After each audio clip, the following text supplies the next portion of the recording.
Hi all welcome to food for all. இன்னைக்கு நம்ம சேனலில் சிம்பிளாக ஒரு முருங்கைக்கீரை பொரியல் எப்படி பண்ணுறது தான் பார்க்க போகிறோம். வாங்க பார்க்கலாம்.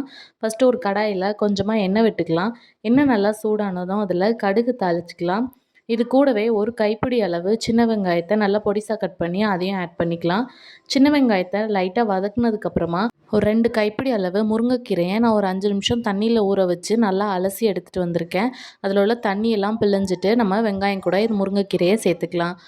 முருங்கைக்கீரையை நல்லா எண்ணெய் கூட சேர்த்து நல்லா ஒரு முறை பெரட்டி விட்டுட்டு கொஞ்சமாக தண்ணி தெளித்து மூடி போட்டு ஒரு 10 நிமிஷத்துக்கு நல்லா வேக வச்சுக்கலாம். முருங்கைக்கீரை நல்லா வேகணும், இல்லாட்டி லைட்டாக கசக்கும். அதனால் மூடி போட்டு நல்லா ஒரு 10 நிமிஷத்துக்கு வேக விட்டுறலாம். இதுக்கு நம்ம ஒரு மசாலா ரெடி பண்ணணும். அதுக்கு ஒரு கைப்பிடி அளவு தேங்காய், கூடவே ஒரு 2 3 காஞ்ச மிளகாய், அது கூடவே ஒரு 1/4 ஸ்பூன் போல் சீரகம் சேர்த்துட்டு மிக்சியில் பல்ஸ் மோடில் ஒரு ரவுண்ட் விட்டு எடுத்துகிட்டு வந்துடலாம். இதை ரொம்ப பேஸ்ட்டாக அரைச்சிடக்கூடாது, கொஞ்சம் நரன்னு தான் இருக்கணும்.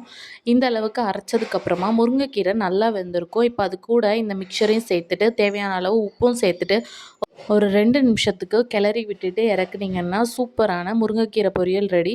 வீக்லி ஒன்ஸ் அது முருங்கைக்கீரையை கண்டிப்பாக ஃபுட்டில் சேர்த்துக்கணும். எப்படி இருக்குன்னு செஞ்சு பார்த்துட்டு மறக்காமல் கமெண்ட்ஸில் சொல்லுங்கள். நம்ம சேனலை மறக்காமல் சப்ஸ்கிரைப் பண்ணிக்கோங்க. உங்களை இன்னொரு வீடியோவில் பார்க்குறேன். அது வரைக்கும் பாய்.